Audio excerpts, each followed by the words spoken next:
Hello and welcome to the Existential Stoic Podcast, Episode 8. Today we'll be talking about existentialism and how to incorporate it into your life. I'm Danny.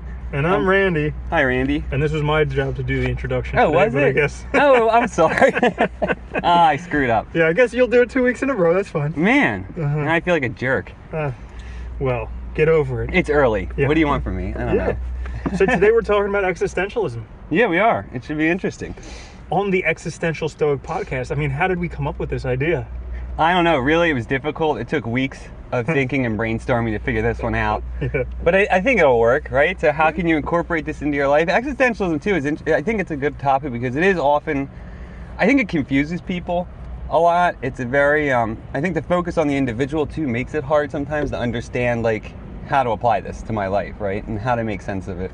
Yeah, so today we're going to talk about how to be an existentialist, or how to incorporate existentialism into your life. We have a list we're going to be going through. Basically, it's a summary of the book How to Be an Existentialist by Gary Cox. We'll include a link to this in the show notes for you guys who want to follow along. But I guess to begin with, Danny, what is an existentialist? Oh, man, what is an existentialist? Well, we had mentioned this a little bit when we talked about what is existentialism. Mm-hmm. But an existentialist, I'd say, it's an attitude, a way of thinking about life. It's a way of understanding life. It's someone who really is focused on the individual. Authenticity, I think, is the highest sort of mark for existentialists, right? That's what we're aiming for, to be authentic. And it's a way of looking at the world. You know, I think one of the biggest one of the things existentialists identified early on was that this problem of nihilism, right? The meaninglessness of life. And then the question of how do we then live in the world, right? And how do we live a meaningful life even in the face of meaninglessness? So, you know, famously, Sartre said, right, we're thrown into existence. Existence precedes essence for beings like us, meaning we have no defined nature, but we make ourselves. And so the only thing we know is that we'll die. That's the only thing we actually know. Everything else is kind of up for grabs and open. And the things that people do believe in, the existentialists find, problematic because it's all a matter of interpretation, right? And so how do we live in this world as individuals? I mean, I think that's kind of like, maybe that would be the best way to say it, right? Like, that's a fundamental question for existentialists, is how do you live in the world as an individual? Yeah. And I think that existentialism is a very much more practical and tangible philosophy as opposed to a theoretical philosophy. Like, they're looking at life as it is, and how can I live in this? Yeah, no, that's a really good point, right? Because one of the interesting things is a lot of the more contemporary existentialists like Sartre, Camus, they're writing right after World War II as well. So they're seeing, the world probably at its worst, maybe, I guess we could say, right? Like, or at least the modern world maybe at its worst. And they're asking really practical questions, like you said. So I think that is important. It is about living life. It's not so much, there is theory, but it's more about practice. Yeah. So let's dive into things. These are, I don't know, it might be like 10 ways to live an existentialist life. So let's get into them. First one, reject nihilism. Ooh. Now, first, what is nihilism? Oh, man.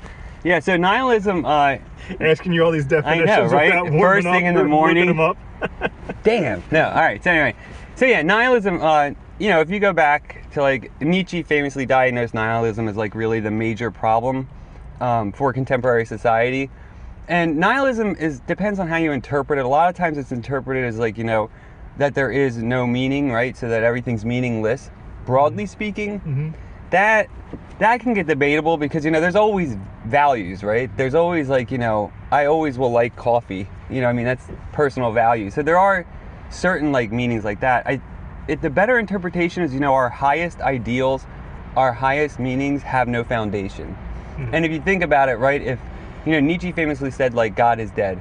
The loss of belief in God, the loss of belief in, like, religion, that idea and losing that foundation to support your ideals.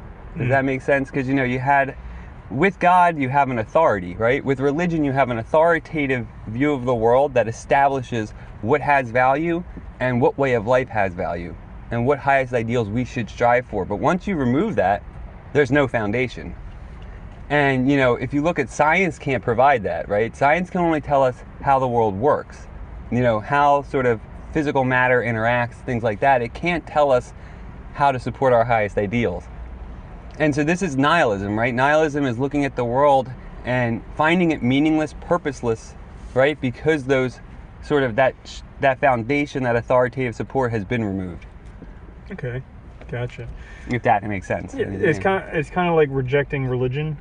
Nihilism is rejecting religion or dogma or something like that. It's rejecting dogmatic beliefs, right? Okay. It's rejecting any sort of fixed objective truths, I guess you could say, like that, where you have fixed support for things. Okay, so first we just need to reject that. Yeah. I don't exactly understand that one. Let's go on to the next one. Well, anyway, let me say that. Let me say this then. I'm just confused. If like nihilism is rejecting dogma, I think that's... So then rejecting nihilism would be embracing Well, no, dogma. I think that's stated poorly. Okay. So part of existentialism, this will be an interesting show, what the hell, right? So part of existentialism, right, is the awareness of nihilism as a threat, right? Basically, that the nihilistic view is a danger to society, because with meaninglessness, we have no direction, right? Think of like the loss of, the moral compass. What about absurdity? Because existentialism talks a lot about the absurd. Well, how life is absurd. Yes, the recognition of the absurd. Isn't that somewhat like the meaninglessness? No, it is. It is it's a recognition. So the first part of existentialism is a recognition of nihilism. It is. It's actually an affirmation of it. Mm-hmm. But the thing with existentialism though is like, so a lot of people think it stops there, right? Mm-hmm. So Camus talked about the absurd. They talk about these ideas, and people think that it stops with nihilism. It stops with meaninglessness. But existentialism goes beyond it, to ask, how do we then overcome nihilism? And I think it would be better stated not rejecting nihilism. Yes, it's not rejecting nihilism, it's overcoming it. So if I live in a world and I realize that the only truth I know is that I die, I can't rely on any dogmatic views, I lost my foundation for my highest ideals, well then how do I overcome this and still exist? How do I find, basically I guess the question you could say is, how do I find a meaningful existence? How do I make my life meaningful? Whereas meaning and purpose used to be external. I used to be able to look to a book, right? I used to be able to look to an authority figure, whether it was like, the king or, the priest or whatever, and I could figure out what was meaningful. Without that support, how do I live a meaningful life? That's the question, and it's about overcoming nihilism. They don't stop there. That makes this a really powerful philosophy. Because we were talking a few weeks ago how to incorporate Stoicism into your life, because that's very popular now. Where basically everybody just looks at how to suffer. We live the most comfortable life ever, and because of that we suffer mentally, and people are looking how to suffer mentally. But this existentialist philosophy is really useful as well, because we're in this world where everything that had meaning once no longer has meaning. Yeah. And basically we're in this absurd life. So how do we take things that used to have meaning and things outside of our control and actually take personal responsibility for it and live a meaningful existence? Yeah, live the best life. And it's interesting too. I always think of it too, like the U.S. is a great example, right? Because you have, the United States has, we are, there is a predominant Christian, I think, populace in the United States, but there's all these different ways of looking at the world in the U.S. And there is no one value, right, system. There is no one way of defining meaning in this country. There is like a dominant perspective, I would argue. There's some dominant beliefs, but they don't offer the individual any way to sort of navigate life, right? And I think that might be one way to look at it. Existentialism is about learning how to navigate your life to make it meaningful for you. And I think that's the important question here, but it's a difficult one, right? It's very practical, highly practical. Yeah. Okay, so now that we know we're overcoming nihilism, that's like the stepping stone, we're going to overcome it. The next thing is accept life's difficulties. And I see the value in this because there was a book that I read a while ago called Radical Acceptance. And it was basically, accepting something doesn't mean approving of it. It just means acknowledging that it's there and moving forward. And that's even something that we very often see in meditation. How these things, when you're meditating, things come up. And if you avoid it, or if you try and ignore it or try and push it away, it's just going to stay there. But once you actually accept it and acknowledge it, then it's very easy to move forward. Yeah, I like that way of looking at it too. That you're not, it doesn't mean you necessarily love it or like it. I think people... Oftentimes you don't, especially with life's difficulties. Yeah, no kidding. Oftentimes it still is terrible. But the point is, right, that you're accepting it as a part of life. And I think people often mistake that with affirmation. That, you have to affirm these negative things. And, that gets into interesting questions like, they are a part of life, right? And so accepting them is accepting, what life is change. I mean, life is constant change. It's, unexpected. It's, possibility. It's going to be uncomfortable at times, right? And I think, like you said, we're seeing it now, in a lot of ways we have more comfort than ever, but we probably have more mental issues than we've ever had before because people have free time and you can fret about it and you have knowledge that you didn't have. Like, we have knowledge that we never had before. I know what's going on all over the world. I see examples of people wildly wealthy and wildly poor, right? And it's like, knowing this is difficult in a certain sense because, what is my role, I guess? That's the big question, right? In this life. Yeah. What am I supposed to do? Yeah, and I think boredom, a lot of people face boredom nowadays and they just try and get consumed by these things by binge watching TV or doing stuff to take care of their boredom. I think a lot of that boredom stems from just this excess time and not being worn out. Like, I imagine back in the day when you worked in the field for 12 hours, you were exhausted at the end of the day. Your body was physically exhausted. I don't think you need to imagine. I think it was true. Yeah. How many times in the past year have you been physically exhausted? Yeah, that's a good way to think about it, right? We just have all this like tension that's just like needs to be spent, and instead we're just running our minds. Yeah, it's like that pent up energy, right? And that if you're not using it, it still exists, right? And still, in a sense, it still needs to be used. And I think a major problem we face today, and this is part of nihilism, right? Part of nihilism, I think, is escapism. When you face a world that's meaningless and you yourself haven't defined the meaning that's going to work for you, escapism is a big part of that, right? So binge watching TV, addiction, all of these things that take us out of our lives so we don't have to address the things that we suffer from. We don't have to address the meaninglessness. It's scary, right? It's scary not knowing what to do. I was just thinking about this today. There's somebody that I know who constantly complains about being bored. And this person has some very real problems in their life, like being in a lot of debt, like not being able to work, like all these things. And if this person just took on conquering those problems, there would be no time for boredom. But because this person avoids all these problems, it's just a life full of boredom, and then it's just trying to escape the boredom. Well, and it's crazy, like, the avoidance too of problems, I totally understand it. I've done it myself. I'm sure you have. And it's so easy to do, and it's amazing if we're conscious of it. It's amazing how we do it. Like, even simple things like I need to make a phone call, like to deal with, say, like, I'll just say student loans, for example, right? Like, I need to make a phone call to deal with student loans because, like, a payment's coming up, and you need to make an adjustment. And like that little thing, because you don't want to deal with the larger issue of like the student loans, the long-term consequences and everything, you'll just push it off and just ignore it. But really, at the end of the day, that just makes it worse. Mm-hmm. And you kind of know it, but it's so weird how we still will just kind of like deny these problems in a way and like try to avoid them and do everything in our power to kind of get away from it. Yeah, and it's actually, I would say it's even more painful to avoid the problems. Because once you actually stop and take a stand and confront the problem, it's shocking how quickly it's overcome. Yeah, it is. And it's funny, it's like, it's the same thing too, it's that whenever you do something and finally get yourself to do something, it's over quickly and you feel better, right? Because you've accomplished it. And we've kind of gotten probably off track, but that's okay. Oh, that's okay. I was just So accept life's difficulties. Yeah, because they're going to be here. Well, if there's not one problem, there's 12 more. And the minute you think your problems are over, it's just... Well, we talked about this with Stoicism, right, too. It's like that idea of like, I think existentialism is a lot about attitude as well, right? And when you think about like life's difficulties and accepting the difficulties in life, it's accepting that life is not going to ever be this peachy, thing where you always are in this pleasured state, this euphoric state. It's just not going to happen. That's not a life. Your brain is a problem-making machine. If you don't have any, your brain's going to search for some because it wants to solve these problems. Yeah. It gets bored if it doesn't. Exactly. And I think part of life is not only, it's accepting those problems and then learning how to overcome them, right? Because the solution to one problem is another problem. Yeah, right? That's the truth, isn't it?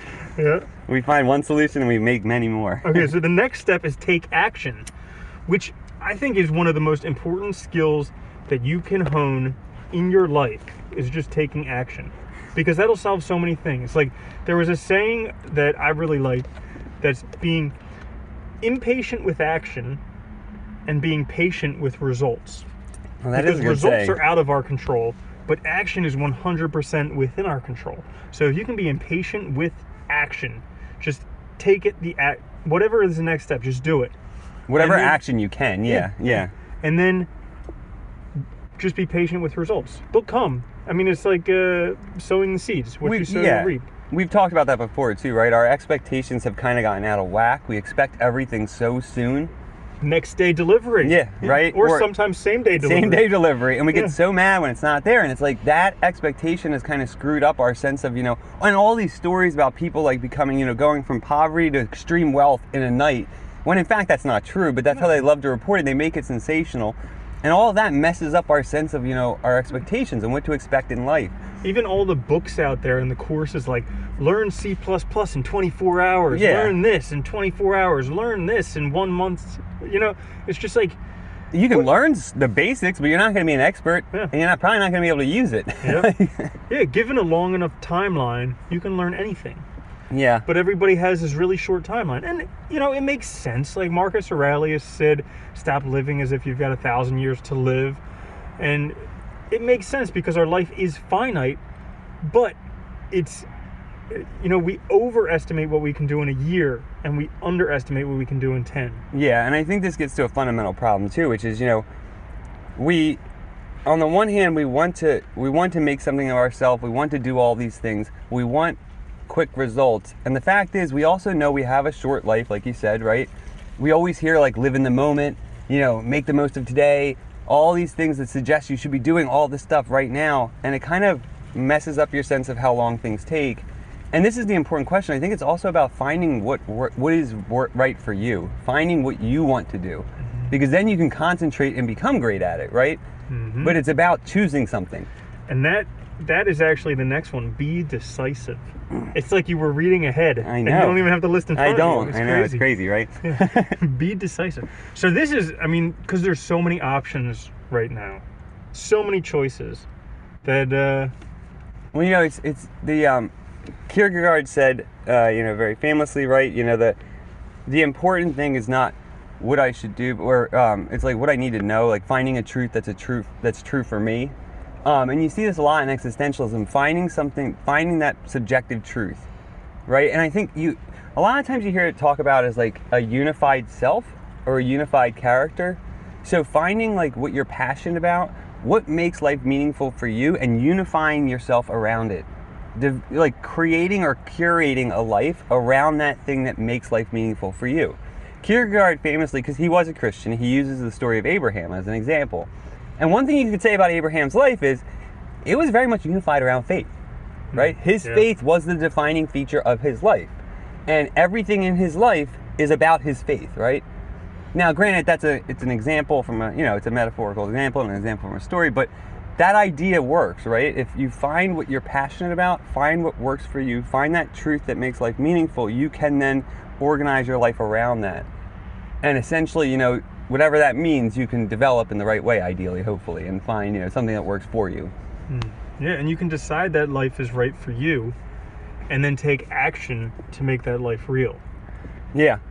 And the action is really important, right? Doing things. Yeah. And we so often, I don't understand half the time why I can't, I get in these mindsets where I just don't do things, and it's so frustrating. And you know what you need to do. It's almost funny. We talk about this all the time, right? It's like the solutions are simple, but they're so hard to make. Like, so we want a more complicated solution that's easy. Yeah. Yeah.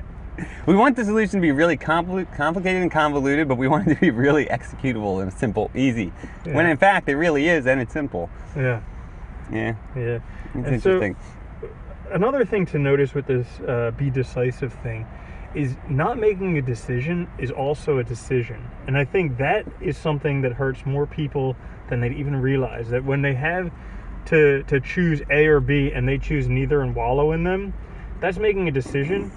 And oftentimes if you don't make a move, life will move on you. Yeah, it's funny. That was a great way to say it. Kierkegaard said, he said life keeps going, and when we don't choose, those choices are made for us, and we lose ourselves. Yeah. And I've always liked that way of saying it, right? Because the idea of like the choice is critical for who you are, and when you don't choose, you lose yourself. But not choosing happens in a lot of ways, right? Life keeps going, so you wait too long, you prolong the choice, and the choice gets made somehow, or you bend your will to the external realities, that you conform to reality, right? You conform to the outside, and so you don't make a choice. It reminds me very much of like Super Mario Brothers or Contra back on NES, where the screen was always moving. So if you stop moving, eventually the back of the screen will push you down into a hole and you'll die. Oh yeah, it's a good way to think of it. Yeah. So you need to jump, or you need to do something. You have to make a choice, and you have to just go with it, right? Yep. Yeah. And maybe that is part of it, right? Maybe that's going back to the action thing. That's part of it too, right? Sometimes just doing something, even though you might fail, is better than doing nothing, because at least you made the choice, right? At least it was your decision to do something. Yeah. It's crazy because people think even if I fail, but another word to replace that is even if I learn. Yeah. Because the best way to learn is to fail. You really because well you to fail, do something. You don't right? want to do that again. And doing anything is the best way to learn, because when you do something, I mean, we all know this, right? We all know that when you get a job, you will learn more at that job, the culture of the company, how the job works, how everything works when you're there doing it. Yep. You can't predict it beforehand. And it's like, we all know this, but at the same time, we also forget it all the time. It's very like, odd. how do you know not to touch a hot stove? You failed. Yeah. And you touched the stove, and then now you know not to do that again. I learned my lesson that way, actually. It was interesting. It's a great way. I mean, the bigger you fail, as long as it's not like a final failure, then as long as you can recover from it. Next one is be enthusiastic. For existentialists, be enthusiastic. Yeah, I think that's an interesting way to say it. I think positivity is important. Kind of like embracing, the existentialists are interesting. They often get characterized sometimes as very negative, but they're really not. I think they're very life affirming and optimistic in a way. But it's really about finding your life, right? So being enthusiastic about your life.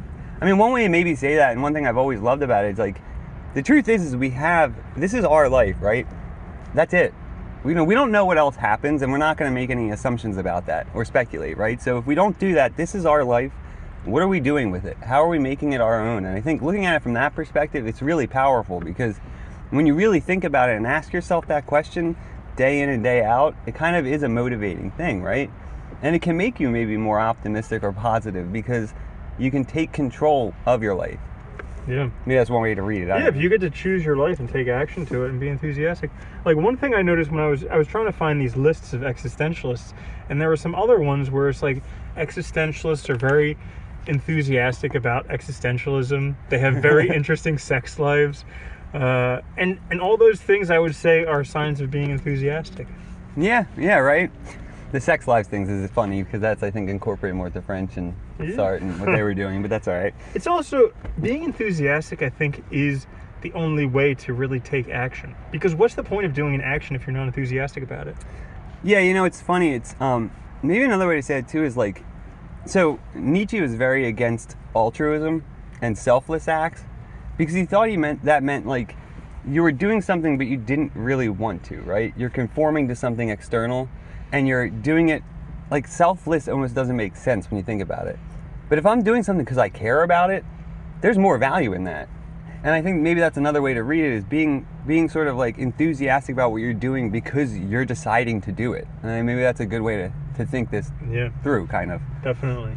The next one, you mentioned this in the very beginning, is be real, which is another way of saying be authentic. Yeah. The authentic life.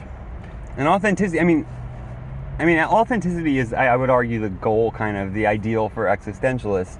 And it's difficult. I mean, it is not easy by any stretch. Everything in our lives is, human beings, the way I guess they look at it, right, is the social world, the world in which we communicate to each other, which is through every action, every thought. Really, we communicate in so many ways. Communication requires us to sort of not be an individual. It requires us to conform in a way, right, in order to make ourselves understandable. And so the authentic life is really, it is truly unique and individual. And that's what also makes it difficult, but a high ideal, because it's finding a way to justify and validate your life that's truly unique to you. And I think it's much more enjoyable as well. Like, when I look back on my life, the times when I was conforming and living a life that other people wanted me to live, my life was miserable. But then when I took a step in the direction that I wanted and started living the life that was true to me, it was the best thing ever. And I think that's a great way to look at it. But there's also a lot of fear associated with that too. Mm-hmm. And I think understandably, right? Because, we have all these obligations that we perceive, all these pressures and stress are put on us by other people, by the world.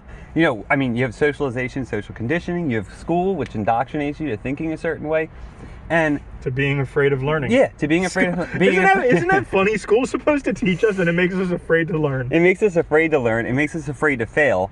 Right? We always have to succeed. You always have to be in the upper percentile. You always have to be great at something without really working hard at it. It makes no sense. But anyway, so all of these pressures are put on you, and I think the biggest fear for people is that to start living truly a unique life, your own life, it also means confronting those things and possibly rejecting them and saying no, right? And it also means you're responsible for if you fuck it up. That's the other big one is you're taking on, Sartre called it radical responsibility, right? That it's recognizing that you are responsible for everything in your life, every decision, every thought to the fullest extent, hence radical responsibility. Yeah, because if it's not what you truly want, you can blame it on other people. You can be like, well, I was doing it because everybody else does it, and it doesn't work for me, but that's not my fault because this is what you're supposed to do. Yeah. Whereas if you do what you truly want to do, then you're responsible. But I can argue, and I will argue, that even messing up when you're doing what's true to you, it doesn't hurt as bad as something sucking when you're doing something for somebody else. Well, no, it's like you said before, right? When you're living a life that you're trying to meet others' expectations, you're trying to meet obligations that you don't agree with, you're living a life basically where the values have been set for you by the outside world. It's not your own life. So it might look good on paper. It might look good from the outside. Other people might be like, wow, look how well they're doing, but it doesn't mean it has meaning for you. And that's what's crucial here, right? Is finding a meaningful existence. And that's not going to have meaning for you. But once you start deciding to live on your own, to live the way that you want, everything will have more meaning and more import because it's yours. You've taken control of it, right? You own your fate, rather than letting sort of that external sort of fate dictate your life, kind of. Yeah. So we've been talking a lot about life and designing the life that you want. The next thing on here is face death with optimism. Yeah. With optimism. I think because it's going to happen. Yeah, it goes back to that acceptance thing. Well, yeah, you have to life's accept difficulties. it, right? One of life's difficulties is that it ends. One of the challenges in life is that it ends. Yeah, well, maybe that's a good way to think about it too. Accepting death as a part of life. We see this in a lot of philosophies. It's common, this idea that, the world changes, life changes. We need to accept those changes. Otherwise, we'll be crippled by those changes, right? There's going to be death around us. That's always true. And one way to think of it maybe is too, there's also, with death, there's also newness, kind of creation. You see, the tree falls in the woods and other stuff is able to grow. There's nutrients, all of that kind of recycling. And even the death of yourself, in a sense, when you become a new person, right? You destroy your old self, you overcome that self to become a new person. So kind of embracing that idea and embracing change as part of life. Maybe that's a good way to think of it. Yeah. And also it gives you enjoyment of life. I'm always reminded of that story, Tuck Everlasting, where he just lived forever and life became so boring to him. Because if you're guaranteed life forever, if you live a million lifetimes, it no longer has any value because it's the same thing over and over and over. It's just a grind. Well, it's interesting too. We always see examples of that in stories, right? Where you see the immortal beings, vampires or something that become immortal, and it's like they live, but the world keeps changing. So it's like they're in this weird static state, but everything else is changing around them, and it's like that's kind of in a way a horrible position to be in. You want to move with reality, right? You don't want to be a sort of something outside of it. Yeah. That's existentialist. Face death with... Well, death is an adventure in and of itself. I sometimes think about this, like what it must be like to be old, to be on your deathbed, to know that like you're going to change states very soon. Yeah. And I sometimes wonder about that and what that must be like to actually like really very confronted with tangibly it. confront death. Because I think about it now and I'm like, yeah, I'm going to die. It could happen at any moment. You know, I could get into a car accident or a plane crash or something like that. But it doesn't seem as tangible as if I was on my deathbed. Like, well, because it's not right there. Yeah, I mean, like you can, hopefully that won't happen, right? You know, and hopefully, you know, we have more time. So, but if you're in your deathbed, right, you know it's there. It's not like you can, you know, and confronting it is important. I mean, they talk about that a lot, right, with people who have like terminal illness and, you know, accepting it and being kind of like a serene state or like peaceful before it happens, knowing that it's going to happen, and then, you know, embracing it kind of and embracing that change, because it is just a change, right? Yeah. It happens to everyone. I mean, the most people are ones that no longer exist, right? I mean, it kind of makes me wonder like why we fear it so much. Like that's one of the most ground level fears, like the most base fears that we have is fear of death. Well, I think this goes back to authenticity, right, for existentialists, which is we fear death so much because we're not living the life we want to live. Yeah. That if, you know how like you always see, right, the biggest fear is like that regret that you didn't do something, regret that you wasted so many years or whatever. And if you live an authentic life, there can't be regret.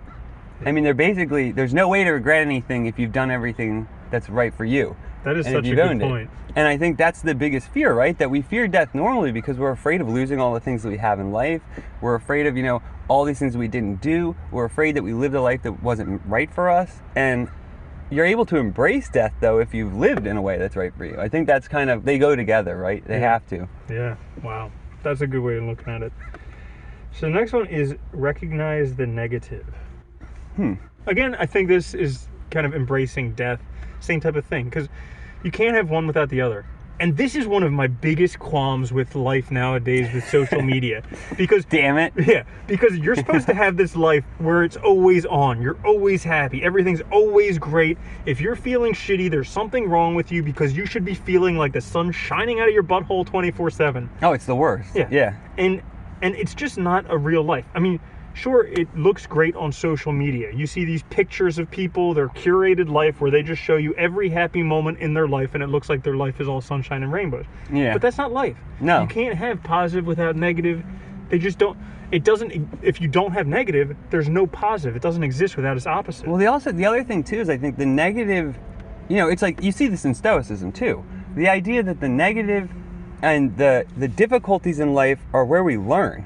They're where we learn about ourselves, what we can overcome, what we're capable of. And without the negative, if life was just always this euphoric state, you probably wouldn't do much of anything. Yeah. I mean, what's the motivation to do anything? Exactly. I mean, you look at the book Eat, Pray, Love. I did not expect that.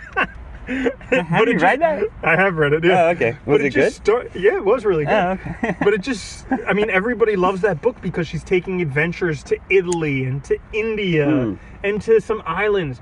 But it starts with her, like, bawling her eyes out on her bathroom floor, like, unable to handle life. Oh, that's interesting. Yeah. Well, think about it, too, right? What is our motivation to do anything in life? To make our lives better? It's always to improve, right? It's always to overcome some situation. It's always to get to a point that we envision in the future. It's creative. Life is about creating ourselves. I mean, that's one of the things I've always loved in existentialism. Part of authenticity is this idea of self-creation, right?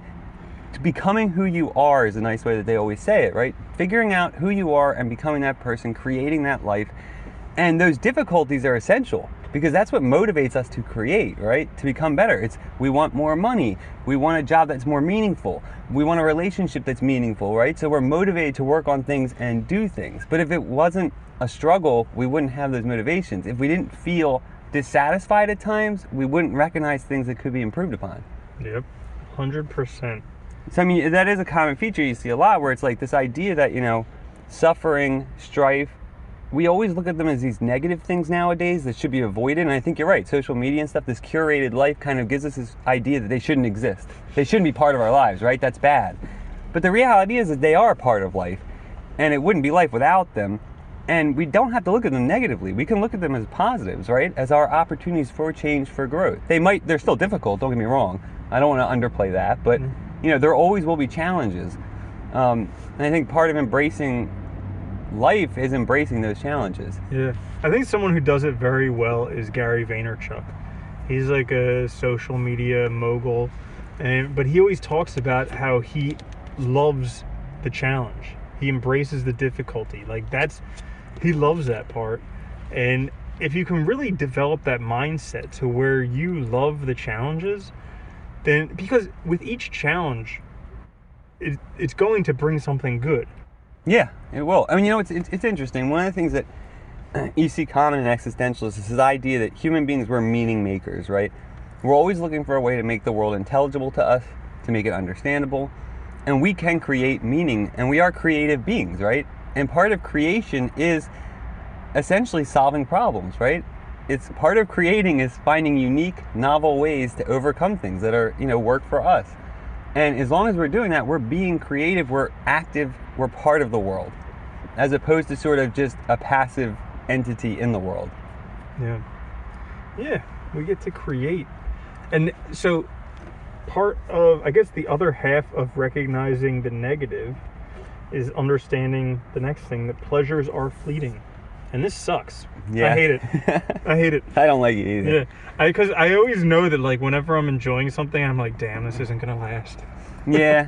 Oh, man, that's sad. Yeah. Yeah, it's funny. It's like, well, it's like you said, too, right? When we've talked about this before, somebody asks you if you're happy, and it kind of ruins the whole experience, 100%, right? yeah. All of a sudden, you're aware of yourself again. It's like, it's this funny difficulty of being a conscious being, right? Being conscious of the world. We face this world. We're aware of it. We're aware of ourselves, and it's difficult at times. But yeah, pleasures are fleeting, right? If we try to, a good life is not a life simply of pleasure. It doesn't make any sense. There's going to be good and bad. It's like the saying that the best part of sex is right before it ends. Yeah. That is good. Yeah. They're fleeting though. I mean, what are you going to, it's the truth. There's always going to be, I think part of that too is recognizing that they're fleeting is not getting fixated on pleasure. Yeah. Right? Because if you fixate on pleasure, you get in that hedonistic cycle where, you're always looking for more pleasure. And the problem with that is, they always go away. So you're always kind of trying to fill this void that can't be filled. Yep. And also just our capacity for pleasure. Like, I studied Tantra for a while, and a lot of the idea behind that is just we have not trained ourselves to be able to handle the pleasure. Because a lot of it is you can stay in that sexual state right before orgasm for a long time if you train yourself to do that. But most of us just want to get there and blah. Yeah. Yeah, and then we've got someone get in, get out. Yeah. Yep. Yeah, so it's kind of like pleasures are fleeting, yes, but maybe we can train ourselves to endure more pleasure. To hold more pleasure. Yeah, instead of having that sort of that very quick excitement kind of endure and last longer. Yeah. And everything, actually. That makes sense, right? And it kind of goes back to what we've talked about numerous times about just finding what's pleasurable now, finding the silver lining, the Pollyanna principle, all of that stuff. Like, what pleasures are there right now? Because there's always going to be some type of pleasure. And that goes back to, I think, to even being grateful, right? Being thankful for what you have, recognizing what in your life is good, because there's always something good, right? And when you recognize that, you can kind of be more attuned to the pleasure too. And also, I think it's about seeing things differently, right? Like, recognizing, that yes, pleasures are fleeting, but there's also a pleasure in overcoming difficulties. There's also a pleasure in the struggle. And it's funny, a lot of times, I look back on big projects I did or something like that were really difficult, and it feels great to be done. But when I look back too, it's also that whole period of struggle, of work, of figuring out what I was doing and then executing it. That was actually really enjoyable, even though it was difficult at the time. And I think understanding that too is it's like an attitude, right? It's that attitude of being positive about life, about being sort of embracing life, I think, embracing change and finding pleasure in more things maybe too. Yeah. Like we as humans get a lot of pleasure from solving problems. We do. Like, I always remember there was this game I used to play, Borderlands, with a few friends. And it was like a really, really fun game. It may have been Borderlands 2. But it's one of the series. It doesn't matter, yeah. But we had so much fun. We were playing it for months and months, and we would just play for hours because it was a great way to spend time together, and you had these little challenges, and you would accumulate some gold in the game and everything like that. And then one night we were playing, and some guy gave us like millions and millions and millions of dollars of gold. And all of a sudden the game wasn't fun anymore. We stopped playing like 2 days later. Oh, because you could just get whatever you wanted because now. all of a sudden everything was available. There was no more challenge to the game. That is interesting, right? This idea that, you know, once you have that, it's like, what's the point? Yeah. You've taken away all those small goals, all those small achievements. Mm-hmm. That's interesting. And it makes you wonder why Justin Bieber's depressed. I mean, Yeah. it puts it into perspective. It does, right? Once you can get everything without any... Well, you know, it's like that... It's like, you know, they always say that, too, about, like, you know, if a kid can get anything from his parents, right? Anything he desires from his parents and never works for it, he doesn't really appreciate it in the same way, which makes sense, right? If you have to work for something, if you have to save up for something, you're going to appreciate that object a lot more. It becomes more important because it's not just an object that you acquire, but it's instead all the effort that was put in, the planning, you know, the work. You know, it's like, you know, you might spend time looking for something, the exact thing that you want, and, you know, it has a lot more value to you. Yeah. I mean, look at the Buddha. He Yeah. was born in a very wealthy family. I mean, he was a prince, and his dad never wanted him to suffer, and he hated life because of it. Yeah. And then he went out and lived the life of an ascetic. Yeah, he and gave up didn't everything. like that either, where he's eating like a grain of rice every day. Yeah. Didn't like that either, but he found the golden mean. Well, that's the important thing, right? Is that middle area. Mm-hmm. And I think, you know, it's funny, we talk about the good life these days, and we tend to talk about happiness. And I think sometimes that is also kind of problematic, because we have this idea of happiness as this euphoric state, Yeah. and that's the idea of the curated life, right? You see on social media that, oh, I'm always excited, always partying, Flying private Yeah. jets, doing all this stuff. Yeah. Yeah, it's like, you know, this life that's just ridiculous. But when you really think about life, like Aristotle, the notion of eudaimonia in Greek, it was really about flourishing and success. And so it's not so much about being in that euphoric state. Yes, you'll have times where you are happy. You'll have times where you are in a great state of pleasure that lasts. But it's more about living a successful life, living a life that's, you know, good for you, right for you. And I think the existentialists, I think this idea of authenticity too, if you find a life that's right for you, where you can really take ownership of it and own your life becomes infinitely more valuable. Because one way I always look at it is like, how can I validate my existence to me, right? And it's a tough one, because how can I make my life meaningful in a way that works for me, irrespective of anyone else? And then there's a lot to be said for that. I don't know. I've always thought of, you know, the idea of authenticity. I've always considered it personally like the highest ideal, because I think if you can live an authentic life, I mean, you have confidence, you're not worried about what others think, you're truly standing on the outside at the same time as being inside in a way, if that makes sense. You know how to operate in the world, but you're also living a life that's just for you. And I think that's kind of really cool, because it's, you know, it's really taking ownership of the value of this existence. Yeah, it's the only life worth living. Yeah, right? The I mean, you're authentic life. affirming your life, I mean, in the absolute terms. Yeah. So the next one, this is an interesting one, especially nowadays. Recognizing the world is broken. Not this world, no. No, I thought it was perfect. Do we need it? I mean, I don't even know if you need to recognize it anymore. I think it's pretty fucking apparent. Yeah. It's thrown in our face all the time. Yeah.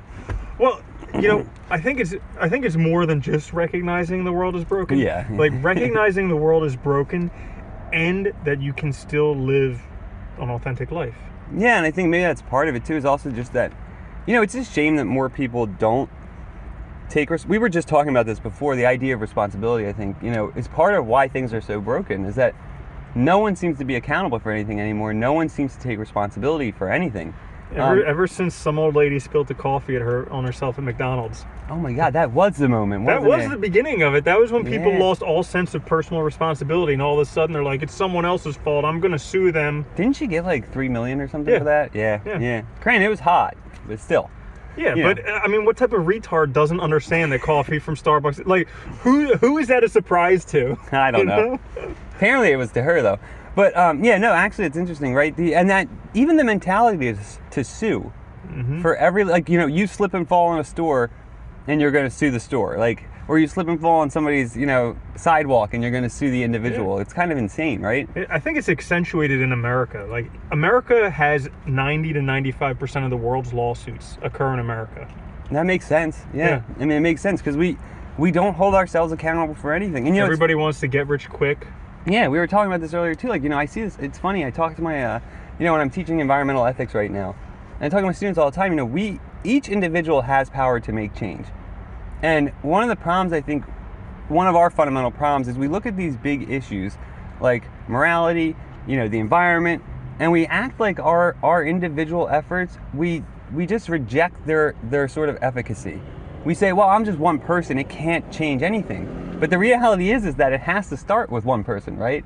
Everything does. And if you really care about something, you should, to take ownership of it and be responsible, you should actually do everything in your power, right? In all reality, you are the only place where change can occur. Yeah, I mean, it's we had mentioned this. I mentioned this before to you, right? So the existentialists like Sartre, writing after World War II, and he's looking at these soldiers and stuff that are doing, they're just following orders, and asking this question: well, what if every individual did what they thought was actually right, and rejected that? These things wouldn't happen. These atrocities wouldn't happen, right? Because they wouldn't just be following orders, they'd be asking themselves serious questions about morality and value, and they'd be forced to reconcile with it. But when we put the blame outside of ourselves, we don't have to reconcile with anything. And I think that is the issue, right? It's learning to, and this is what makes existentialism hard, I think, for a lot of people, and really for everyone, right? It's taking that real ownership of your life is not easy. It's much easier to blame the external world. It's much easier to blame others than to take responsibility for yourself. I know personally, I hate it sometimes because I'm like, man, I gotta get through this moment, and I'd rather just blame something else than myself. Yeah. I mean, I see this in a lot of people I know where they're waiting for the world to get better before they do anything. Like they think that the government's going to solve something for them, and they expect the government to fix everything. Like, they're not making enough money, and they think the government should help them. Yeah, and it's funny, and don't get me wrong, there's problems in our country. I don't want to diminish the fact that our system's definitely broken in a lot of areas. But you're right, though, too. I think at the same time, if we want things to be better, it has to start with us, right?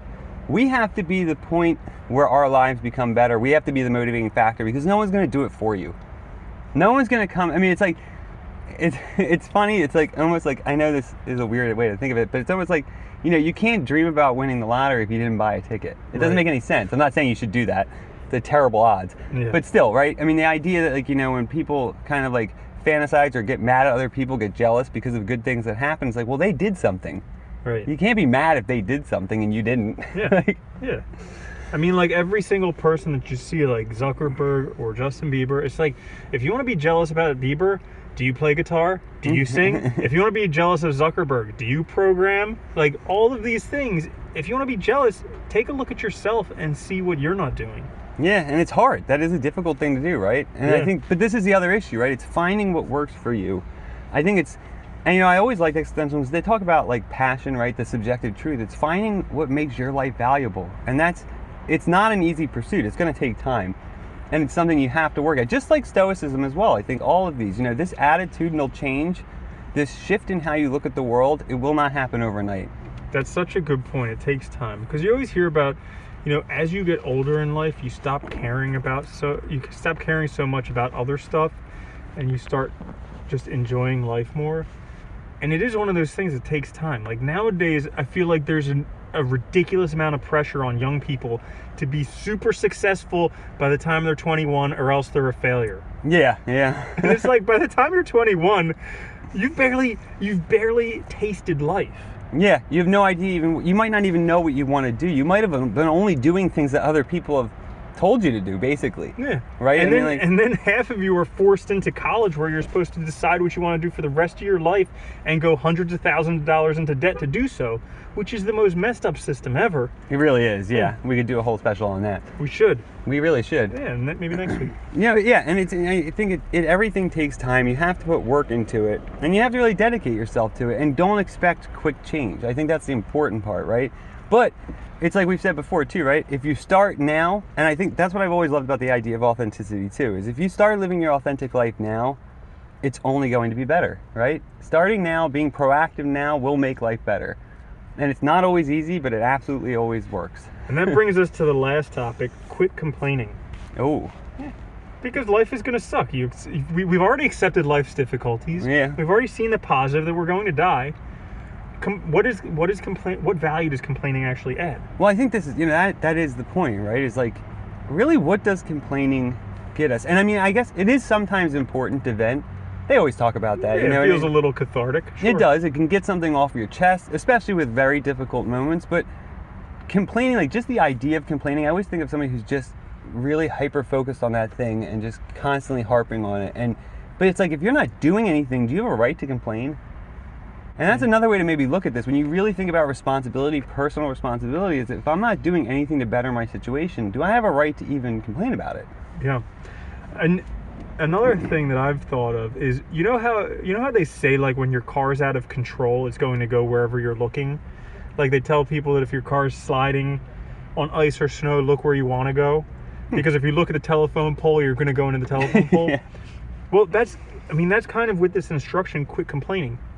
Because wherever your mind is focused, that's where you're going to go. If you're complaining and constantly focusing on what's not working out, that's all that's going to occur. But if you change the direction of your thought to what is working, what's going to work, what you're going to do, then you'll go in that direction. I really like that way of looking at it, right? Because that's all about the attitude. And I think a lot of existentialism is attitude. It's about looking at life a certain way, recognizing that we can create values, we can create a life that's meaningful for us, but you have to focus on the direction, right? You're right. I think if we focus only on the negative, if we focus only on complaining, if we constantly reaffirm those ideas, our life will reflect that. It will manifest the negativity.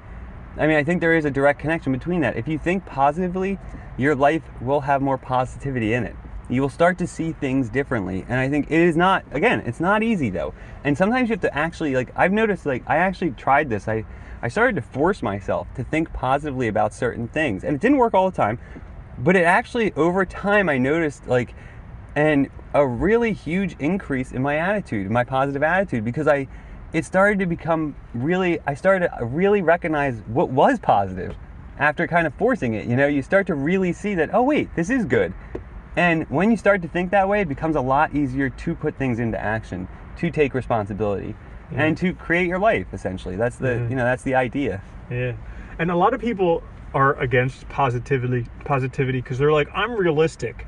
But when you actually take a look at it and you actually focus on being positive for a day or a week or whatever, and you look back, you find that being realistic is actually just pessimistic. Yeah, it's another way to say pessimism. It's kind of like a easier way of saying it, I guess. Yep, absolutely. So I guess that's the list that we went through. And I guess parting thoughts might be, how would you incorporate existentialism into your life? I guess, if I'm really thinking about this from a practical standpoint, day to day, I think really what's critical here is, one, trying to start being more positive, trying to embrace the fact that life changes, and that you can make changes, though. That's the other important side of that, right? If life changes, you can also be the source of change. Recognizing the strength of your will, that we can be proactive in the world, we can take responsibility, we actually do have the ability to make changes in the world. I mean, we can be effective. And then the other side of that too is, I think, starting to really think about, what do I want? What is the life I want to live? How can I make my life meaningful? This is a difficult question. I'm not saying this is easy. It could require a lot of changes. It could require small changes. That depends on the individual. But really starting to think about this, reflect on it. I personally prefer, like, journaling. I think is very useful in this way, because you can put things down on paper and you can kind of reflect back on it, look back at it, and kind of, review it. But even in small ways, starting to think about, what do I really want? What really gives my life meaning? And how can I start to direct my life in that direction and take ownership? Because at the end of the day, this one life is yours. And if you're not responsible for it, you will lose it. You will lose yourself, and you will lose your life, and you lose your right to it. And not only that, but you have to suffer through it the entire time. You do, yeah. Oh yeah, that's a good point, right? If you lose yourself, you still have to suffer through all of it. Yeah, because you're granted however many years you're going to have. It can either be years full of pleasure, fulfilling your destiny, or it can be years of suffering, just trying to get through. Pretending, wearing a mask, right? Yeah. And I think, we see a lot of people struggle in life, especially, the midlife crisis, the existential crisis midlife. I think a lot of that is tied to you're not living the way you want to live. You're not living a life that's right for you. Yeah. And sometimes that just takes readjusting things, and starting to be in control. I think that's the biggest point, right? Is that a lot of times when you really look at your life, ask yourself, how much stuff do you really take responsibility for? How much of the values that you hold are really values that you believe in? Ones that you accept, not ones that you think you should accept because of tradition, practice, or what have you. Yeah. Yeah, that's a good exercise just for someone who is bored or has some spare time. Yeah. Take a look at your values, take a look at your beliefs, see which ones you actually created, or see which ones society or your parents or your teachers created for you. That's a really good exercise, actually, yeah. And that's one way to start working towards this life that's your life, right? Yeah. And finding a life that works for you. Yeah. And for me, I think the biggest thing about this existentialism is just living an authentic life. Like, that makes so much of a difference. So much of a difference. Once you start living a life that you actually choose, life just, it's wonderful. Doesn't it make sense, too? It really is a practical philosophy. Like, it's funny because, I always look at these, you look at ethics and stuff, you look at the good life, and you always see all these ideas about how to live a good life, and it's like, authenticity makes so much sense. It really does. It kind of makes all the other views seem kind of silly. It's like, why would I do that when I could just live the life that's right for me? Yeah. It's because we have there's this illusion that I can get what I want by lying. And actually in with honest systems, they've shown that if you're honest, you'll actually get better results than if you lie. But something happened, I feel like it happened in the 1980s. When all of a sudden there was cocaine, there was this big corporate short-term lifestyle, gains. Short-term gains, and all of a sudden people realized that they could get what they want quicker by lying than by being truthful. You look before then, there was recovering from World War II in the 50s. There was the 60s. There was peace, love, and rock and roll in the 70s. Well, in a way, there was a real honesty, right? Yeah. Everybody was honest back then. But then all of a sudden, in the 80s, they realized, hey, I can have everything I want quicker if I lie. And then people kind of lost their North Star. They lost the idea of authenticity and honesty and how that is valuable. Well, it's funny. It's also, bringing that back to what you were saying about the curated life on social media, right? That's, this lie, this feeling like you need to live a lie or portray a lie, right? Yeah. That is your life. How many times do you see somebody taking a selfie on the toilet being like, had diarrhea for 3 hours, living life, thumbs up. Awesome. Yeah. But you don't see that stuff. I'm actually glad you mentioned that too, because honesty is probably I would say it's the most important virtue for existentialists is honesty with oneself, right? Because if we can be honest with ourselves, that is it's critical to taking ownership of your life, being responsible. You have to be honest with what's going on in your life, and even to live an authentic life, you have to be honest with yourself, right? You have to be honest with about what you want, about how you want to live, and sometimes that means also saying no, also recognizing that certain things that you're doing need to change and walking away from them, and that is not easy. Yeah. That is going to be the biggest struggle, I think. Yeah, exactly. When it's difficult, when being true to yourself is difficult. Yeah. Because it's not easy to say no. We live in a yes culture. It's not easy to say no. And it's not easy to stand up for something that you want when everybody else around you says it should be different. Yeah, it's true. And and recognizing that when you really do affirm something and believe in it, you can make changes. But sometimes you're going to be on the outside. And you have to be honest with yourself about that. Do you really want it? Yeah. So. That was fun. Yeah, right? How to live an existentialist life. Pretty cool. I think next week we should definitely do one on student debt. We should. Oh my God. You'll hear us a diatribe for an hour. The biggest corrupt system in the United States. Oh, my goodness. Well, definitely like us, subscribe, do whatever you can. We appreciate it. Yeah, share with your friends. The more people who subscribe, the better we feel about ourselves. Absolutely. All of my worth is tied to that. Right. Cool. So thank you guys for listening today. We will catch you next week. Have a good one. Peace. Later, Andy. Later, Andy.